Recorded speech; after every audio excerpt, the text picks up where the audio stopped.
नमस्कार, कैसे हैं आप सब? नाना करते करते एलॉन मस्क ने ट्विटर को खरीद लिया। $44 बिलियन में डील फाइनल हुई और हाथ में सिंक ली। ट्विटर ऑफिस में एंट्री लेने के बाद एलॉन मस्क ने सबसे पहला काम क्या किया? सीईओ पराग अग्रवाल और head of legal policy trust and safety Vijaya गड़े को फायर कर दिया।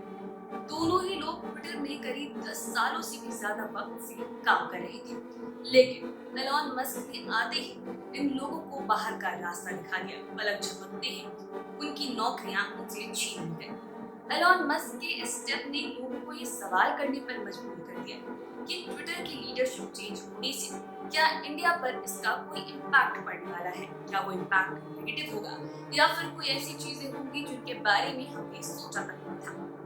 इंडिया और ट्विटर के बीच में बीते कुछ वक्त से जो तनाव चल रहा है, क्या वो और ज्यादा बढ़ जाएगा या फिर ट्विटर और इंडिया की ये टसल फाइनली अब खत्म होगी? बड़ा मुद्दा इसलिए भी है क्योंकि एलॉन मस्क की बाकी कंपनीज टेस्ला और स्पेसएक्स को इंडिया में काफी सारी दिक्कतों का सामना करना पड़ रहा है और ट्विटर तो पहले से ही इंडियन अथॉरिटीज के साथ जंग के मैदान में उतरा है। लेकिन इसके अलावा एक सेक्शन ये भी है जो ये सवाल कर रहा है कि इंडिया पर वाकई इससे कोई फर्क पड़ेगा या फिर बेगाने भोजन में अब्दुल्ला दीवाना वाला हाल हो चला है।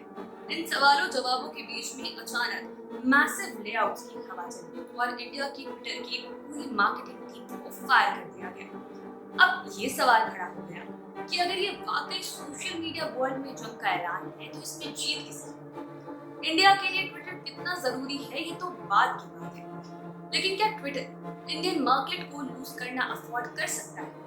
चलिए इस सवाल को समझने के लिए अब आपके आगे सारे फैक्ट्स और फिगर्स रखते हैं और इसके बाद आप अपना एनालिसिस कीजिए और कमेंट बॉक्स में बताइए कि आपकी क्या राय है। ट्विटर और इंडिया की इस टसल के बीच में चलिए सबसे पहले ये जान लेते हैं कि इंडिया ट्विटर के लिए आखिरकार कहाँ स्टैंड करता है। यूएस और जापान के बाद इंडिया ट्विटर का थर्ड लार्जेस्ट मार्केट है, जहां पर ट्विटर के 20 मिलियन से भी ज्यादा यूजर्स हैं।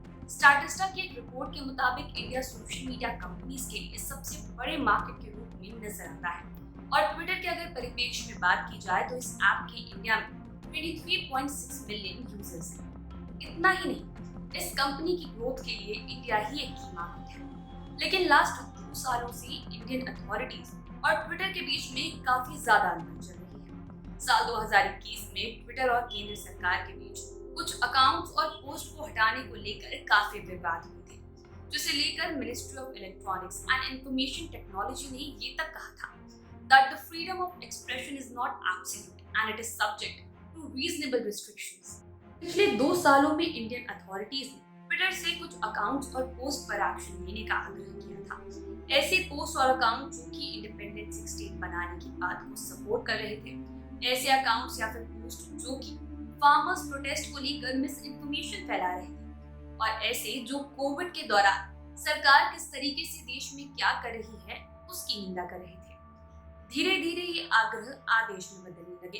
इंडियन आईटी लॉज ने भी ये क्लियर कर दिया कि ट्विटर जैसे सोशल मीडिया प्लेटफॉर्म्स के जो एग्जीक्यूटिव्स हैं, अगर वो सरकार के रूल्स और रेगुलेशंस के हिसाब से पोस्ट पर ध्यान नहीं देंगे, अगर पोस्ट उन रूल और रेगुलेशन के हिसाब से कंप्लाई नहीं करेंगे, तो फिर इसे क्रिमिनल ऑफेंस की तरह भी देखा जाएगा।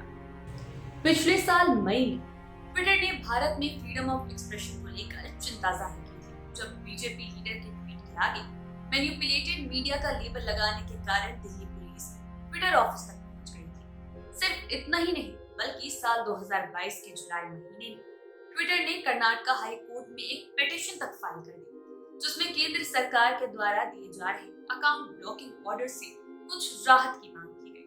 अपने पिटीशन में ट्विटर ने इस बात का जिक्र किया कि सरकार अपनी ताकत का गलत इस्तेमाल कर रही है, ट्विटर को अपनी मनमर्जी के मुताबिक अकाउंट ब्लॉक करने का आदेश दे देकर। यहाँ आपको एक और इंटरेस्टिंग चीज बता दें, सरकार ने ट्विटर को सिर्फ अकाउंट और पोस्ट हटाने के आदेश नहीं दिए, बल्कि जब ट्विटर ने इनकी बात नहीं मानी तो सरकार ने देश में ट्विटर का ऑल्टरनेटिव खड़ा करने की पूरी कोशिश की। इस कोशिश के बारे में, इस ऑल्टरनेटिव के बारे में थोड़ी देर में चर्चा करेंगे। कोर्ट केस, ऑल्टरनेटिव ऐप, ये सब कुछ चल रहा था और इसी बीच एलॉन मस्क ट्विटर की कमान संभाली। मस्क के ट्विटर को खरीदने से क्या बदलाव हुआ, ये बड़ा क्यूरियोसिटी का सब्जेक्ट वजह भी थी, वो ये कि मस्क अपनी ट्विटर डील से बैक आउट करने की फिराक में थे। एलॉन मस्क ने एड़ी से चोटी तक का जोर लगा दिया था डील को कैंसिल करने के लिए। इससे पीछे हटने के उन्होंने दो बड़े कारण दिए थे। पहला ये कि ट्विटर ने बॉट अकाउंट से जुड़ी सही जानकारी, सही डेटा उन्हें नहीं दिया, और दूसरी ये कि जो सारी इंफॉर्मेशन एलॉन मस्क को दी गई वो या तो अधूरी है या फिर पूरे तरीके से यूजलेस। इसके अलावा इंडिया के साथ हो रहे केस को लेकर उन्होंने कहा कि ट्विटर ने इंडिया के साथ एक रिस्की लिटिगेशन की शुरुआत कर दी बिना एलॉन मस्क को इसकी कोई जानकारी दी, और इसे material breach of merger agreement कहा गया।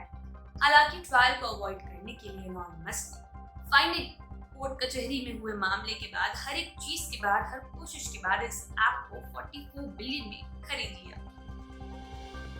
मस्क के ट्विटर को टेक ओवर करने के बाद भारत सरकार ने कहा कि वो एक्सपेक्ट करते हैं कि कंपनी इंडिया के लोकल रूल्स के साथ पूरी तरीके से कंप्लाई करेगी। और जिस तरीके से एलॉन मस्क इंडिया के बारे में बात कर रहे थे, सारे कर्नाटका के केस को रिस्की लिटिगेशन बता रहे थे, तो लोगों को लगा कि वो एक मामला भी अब बंद हो जाएगा। लेकिन मस्क के आते ही कुछ और होने लगा। इंडियन एम्प्लॉयज का ले ऑफ शुरू हो गया। इंडिया में ट्विटर की पूरी मार्केटिंग टीम को फायर कर दिया गया। 230 में से 180 लोगों की नौकरी चली गई। लोगों को ऐसा लगने लगा कि मानो एलॉन मस्क कोई पर्सनल दुश्मनी निकाल रही है। तब ये सवाल आया कि क्या मस्क की इंडिया से वाकई कोई दुश्मनी है? दुश्मनी नहीं तो इंडिया को लेकर क्या मन में कोई खटास है? तो जी हाँ, वो तो है। एलॉन मस्क की बाकी दो कंपनीज टेस्ला और स्पेसएक्स का इंडिया में सफर कुछ आसान सा नहीं रहा है। टेस्ला और इंडियन गवर्नमेंट के बीच में तो काफी वक्त से स्टैंड ऑफ चल रहा है। टेस्ला चाहता है कि इंडिया की जो हाई इंपोर्ट ड्यूटीज है उन्हें घटाया जाए, लेकिन लोकल कार मैन्युफैक्चरिंग कंपनीज इसका काफी ज्यादा विरोध कर रही है। केंद्रीय मंत्री नितिन गडकरी ने तो ये तक कहा था कि टेस्ला इंडिया में आकर अपनी कार मैन्युफैक्चर कर उन्हें यहाँ बेचना चाहे तो उनका बहुत बहुत स्वागत है, लेकिन अगर वो चाइना में गाड़ियां बनाकर उन्हें इंडिया में बेचना चाहते हैं तो ये कॉन्सेप्ट डाइजेस्टेबल नहीं है।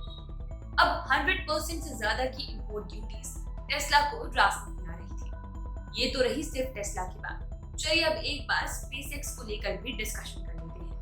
नवंबर 2021 में एलॉन मस्क की कंपनी स्पेसएक्स को इंडिया में अपनी अपकमिंग ब्रॉडबैंड सर्विस स्टारलिंक के लिए प्री ऑर्डर्स लेने से बैन कर दिया गया था, ये कहकर कि इनके पास लाइसेंस नहीं था। डिपार्टमेंट ऑफ टेलीकम्युनिकेशंस ने एक एडवाइजरी जारी की जिसमें लोगों को वार्न किया गया कि स्टारलिंक के पास इंडिया में ऑपरेट करने का लाइसेंस है। इसके बाद स्पेसएक्स ने अनाउंस किया कि वो 5000 कस्टमर्स को प्री बुकिंग की अमाउंट रिटर्न कर रही है।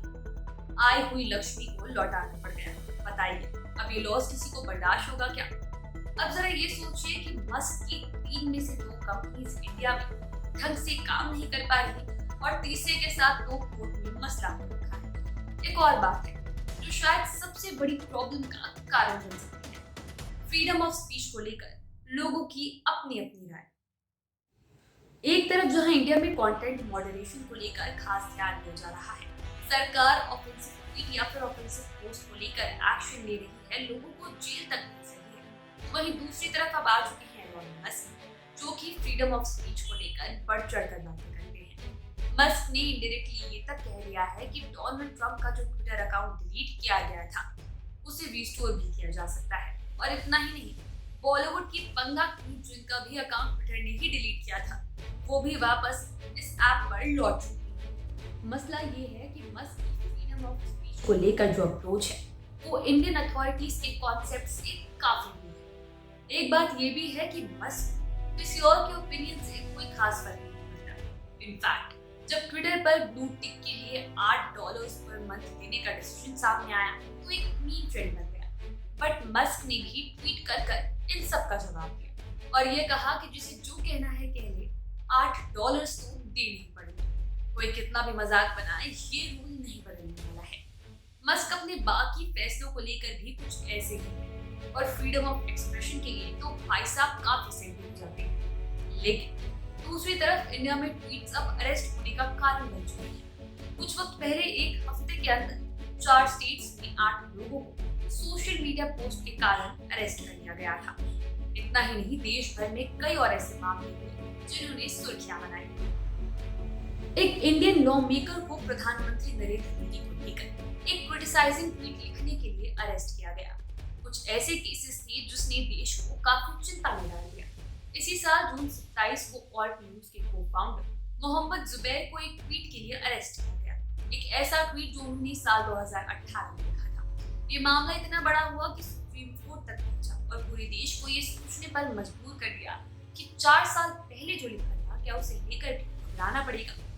अब सोचिए कितना डिफरेंस है इनके ओपिनियंस में। लेकिन इंडियन अथॉरिटीज ने ये पहले ही क्लियर कर दिया है कि उन्हें ट्विटर से क्या उम्मीद है और क्या नहीं। अब अगर ट्विटर इन उम्मीदों पर खरा नहीं उतरेगा तो क्या इंडिया दूसरे ऑल्टरनेटिव पर स्विच कर जाएगी? क्या दूसरा ऑल्टरनेटिव हमारे पास है?